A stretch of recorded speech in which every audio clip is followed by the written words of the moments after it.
Всем привет, это Вильям Плей. Я нахожусь на Тартаре в яме. Добрался я до самого верхнего, самого последнего отсека. Здесь сразился с огромным и мощнейшим роботом под названием Таран. Вот он. Но Тарана я одолел, нашел, отобрал у него ключ, короче, от этой от гибернационной камеры. И теперь можем ехать дальше. Сколько нам еще ехать, конечно же, непонятно. Вполне вероятно, что еще очень и очень и очень много всего у нас впереди остается. Но я думаю, что... Ой, тут так красиво. Тут, наверное, председатель Роквелл живет. Наверное, тут уже... Ну... Это что, он наблюдал, что ли, за мной все это время? Ну-ка. Что у нас тут? А что у нас тут, интересно? Провода какие-то.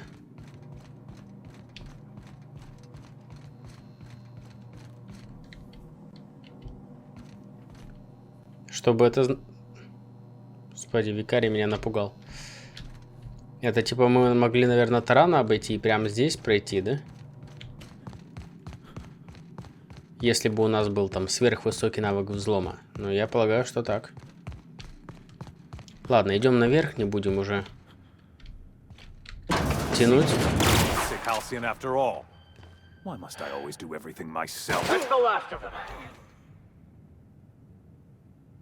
О, это Финиас.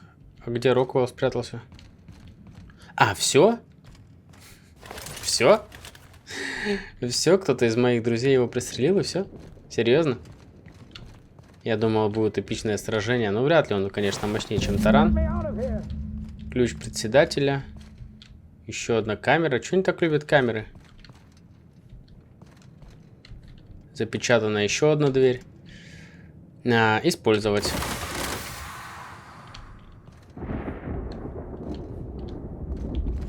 Я использовал?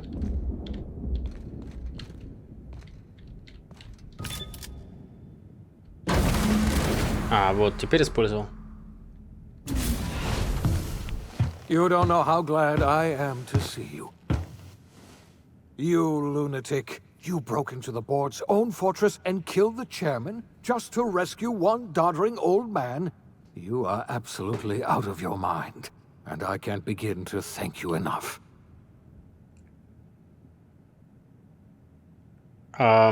Шутишь, коллегия против меня ничто. Ah, all in a day's work for you, huh? You've broken the board's stranglehold on this colony, and you saved my life. But there's still so much we have yet to accomplish. You and I are going to have to work harder than ever to save Halcyon. I'm afraid the situation is far worse than any of us ever anticipated. Мне совершенно не нравится, куда ты клонишь. Earth has gone dark. We haven't received a single message in 3 years. There's been no communication, no signals, nothing. 2 years ago, the Earth's Directorate's frigate disappeared on their way back to Earth. We don't know what they discovered when they arrived, or if they arrived at all. Earth is only an idea to us. But that idea is the bedrock the colony is built upon. If people were to find out it's gone dark, the shock could be too much to bear. I don't want to imagine what'll happen once news gets out. Let's just keep this between us for now. You mean we're all alone out here? Really alone? I'm afraid so, Miss Holcomb. Halcyon is the only home we have left. Returning to Earth is no longer an option. We're in serious trouble, my friend. Do you know what this means for Halcyon? We can't rely on Earth for support anymore. We've been cut loose. We're entirely on our own. Мне нужно у тебя еще кое-что спросить. Yes, certainly. I'll help however I can. Как ты считаешь, что произошло? I don't know what happened, but something must have gone horribly wrong. I don't know why Earth's gone silent. I don't even know if Earth exists anymore. We have no connection back to Earth, and return is likely impossible. We're completely alone out here. Ты упоминал, что пропал какой-то фрегат. You might have heard of the Earth Directorate's frigate. Half the colony's entire military was on that ship.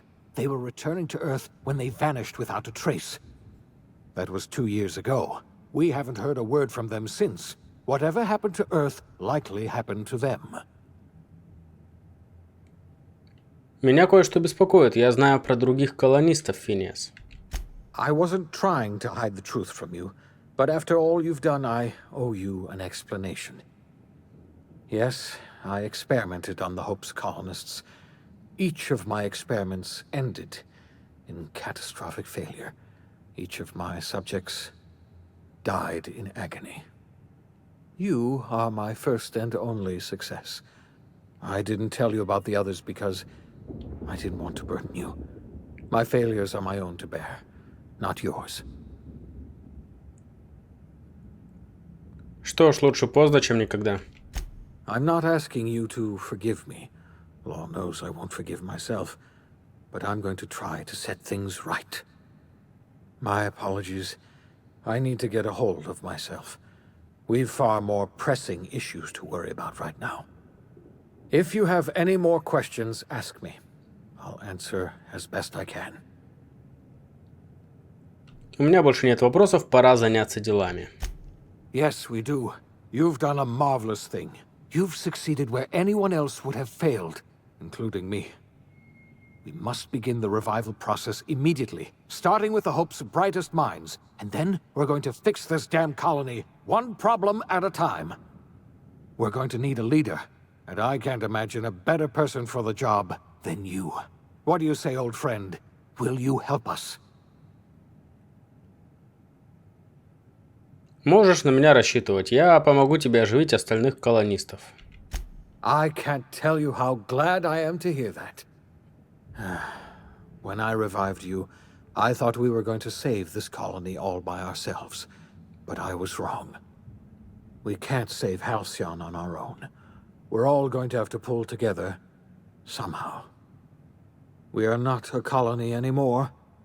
Our last connection to Earth has been severed.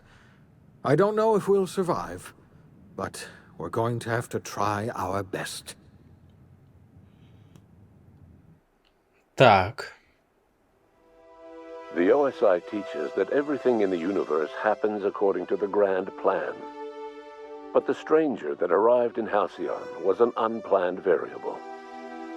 From the moment he landed in Emerald Vale, his actions altered the course of history. The events on Tartarus brought about the end of the board's authority. But the board's mistakes would haunt the colony for decades to come. The damage they left behind would require the work of a generation to repair. Dr. Phineas Wells began reviving a handful of the Hope's colonists. Engineers, scientists, technicians, and intellectuals. They were among the brightest minds the Earth had ever sent out into the stars. The Hope scientists and engineers woke up in a colony descending headlong into total collapse. With no way to return to Earth, they had no choice but to band together and devote themselves to the cause of saving Halcyon. The people of Halcyon were nothing if not hardy. In the absence of the board's authority, many of the colony's settlements banded together with a single purpose in mind: survival. Life was especially hard in the years to come. Some towns dissolved by attrition and starvation, but most of them found a way to carry on. In the years to come, Halcyon was forced to reckon with its newfound freedom. The board was gone, and for better or worse, the colony was responsible for its own destiny. As the colony struggled to survive, the inspirational story of the iconoclast spread like wildfire. Zora's focus on logistics made for a safer monarch, where the iconoclasts enjoyed a surge of new blood looking to join the ranks from struggling townships. Life on Monarch slowly improved from a desperate fight for survival to prosperous growth and more permanent strength. Consumed by paranoia, Lilia Hagen took Sublight Salvage in a controversial direction, openly accusing board officials of an extraterrestrial conspiracy. One day, an accident at the groundbreaker's docking bay silenced her forever. Time would tell if her replacement could keep the Sublight family together. The collapse of Edgewater left its workers bereft of any purpose in life. Most of them made their way to Adelaide McDevitt's camp, hoping to ingratiate themselves into her favor. Adelaide accepted only a few to her community. The rest were turned away and likely died of starvation. Nevertheless, Adelaide's camp grew into a well-established town. Adelaide McDevitt refused to cooperate with the ongoing effort to save Halcyon from collapse. A sympathetic deserter stole a copy of her research and delivered it to the Hope's scientists. It is unclear how useful Adelaide's research was. An optimistic estimate suggests her work may have bought Halcyon another few years of survival. Adelaide would never know. She died that winter. Under the leadership of Junlei Tennyson, the groundbreaker held firm against corporate influence. The ship's mechanical stability gave Junlei the time to educate a promising generation of engineers schooled in her family's traditions. The future of the groundbreaker looks promising. The rediscovery of the Hope and the abandonment of the lifetime employment program forced Byzantium to come to terms with some uncomfortable realities about the state of Halcyon. While Byzantines were reluctant to surrender the luxuries they'd grown accustomed to, the board's diminished authority gave them little choice in the matter. Nearly everyone had to learn to make do with less. Some even had to get jobs. It was a dark time indeed. Your influence shifted Ellie's perspective. She finally admitted, albeit grudgingly, that she just might need other people. Sometimes. With a steady income from the life insurance payouts, she was finally able to afford a ship of her own. She hired a small crew and flew supply missions to communities on the fringe. Some of them were even legal. Life in Halcyon was sobering for Felix Millstone. The grand revolution he dreamed of never came. There was no great awakening for the colony, no celebrations in the streets. There was only the hard, desperate work of trying to repair a broken colony. Felix never had a head for numbers, but if there was labor to be done, he was there to help. Eventually, Felix realized that the work of a revolution was done with two hands. As much as he enjoyed his adventures aboard the Unreliable, the vicar, known as Max, eventually decided that it was time to move on, to live out the life he had sought so long to create. He knew there were many in the colony who carried burdens much worse than the ones he had struggled with, and he devoted himself to easing their suffering wherever he could. He only ever took up arms again to defend the defenseless. Unshackled from a lifetime of striving and fighting the universe and himself, Vicar Maximilian de Soto was finally at peace. Once the matter with the Hope colonists was resolved, Junlei bashfully asked Parvati if she'd like to join her permanently on the Groundbreaker, and Parvati enthusiastically, if somewhat awkwardly, agreed. The stories of her adventures spread across the colony, and Parvati soon found herself the center of attention. Having served as the engineer of a renowned spacecraft, tramp freighters and wildcat miners sought her out by name, and in no time, she was a fixture in the Groundbreaker's mechanical ecosystem. She and Junlei were never far apart. Nyoka returned to Monarch to take another crack at making a permanent life for herself. She formed the Charon Group, a mercenary outfit of ragtag survivalists and wilderness experts. Anyone in need of a guide or just looking to throw back a beer and swap stories could find her camping on the trail or clearing an infestation. The SAM unit that accompanied you spread awareness of the product line's superior sanitation and maintenance capabilities across what was left of the colony. This led to a boost in SAM unit sales. Did you know that SAM units are the longest-lasting, toughest-acting cleaning solution in Halcyon? Minister Clark was released from house arrest, and his contact with you gave him a sense of renewed purpose and vigor. Once it became clear that no help would be coming from Earth, he threw his considerable efforts and talents into helping Halcyon manage the crisis before it. As for Dr. Phineas Wells, he spent his remaining years in his orbital lab. Though he was always haunted by the failures of his past, he was determined to make things right by building toward the future. The revival project was hard and painful work, but in the end, despite limited resources, over half the Hope's colonists were successfully revived. Even after Wells passed away, the Hope scientists and engineers worked night and day to pull Halcyon from the brink of collapse. Their efforts continue to this day, which may be reason enough for optimism. Dr. Wells laid the groundwork for the project to save the colony, but he would never live to see the fruits of his labor. He passed away a few years later. His work was carried on by the scientists and engineers he revived. Life will never be the same in Halcyon.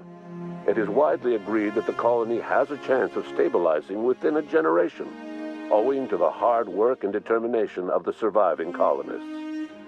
Recovery is a distant goal, and the path is long and uncertain. But the people of Halcyon carry on, determined as ever. And what about you, the unplanned variable in the history of Halcyon? Long after Wells passed away, you carried on his work with more energy, determination, and brilliance than he could ever muster. The years that followed were hard, but Halcyon survived by the efforts of the Hope's most promising colonists, the greatest of which was you. No one knows what's happened to Earth, and no one knows what the future has in store for Halcyon. All we know for certain is this: the name of the Unreliable and that of its intrepid captain will remain the subject of countless stories for years to come.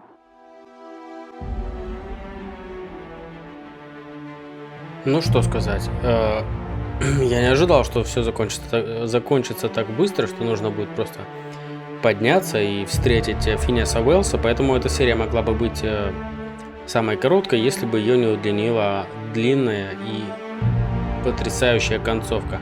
Мне очень нравится концовка, она такая, про всех рассказала, и про наших спутников, и про нас, и очень так эпично завершается словами, что величайшим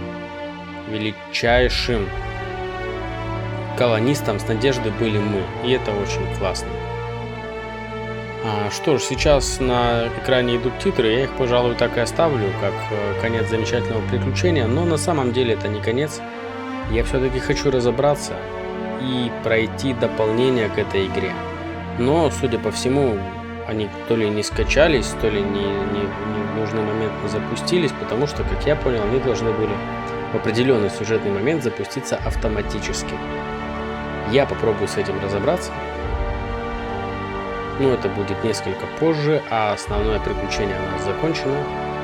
Так что здесь, в этом месте, всем спасибо и всем пока. Ну а титры оставлю, чтобы серия не была слишком короткая.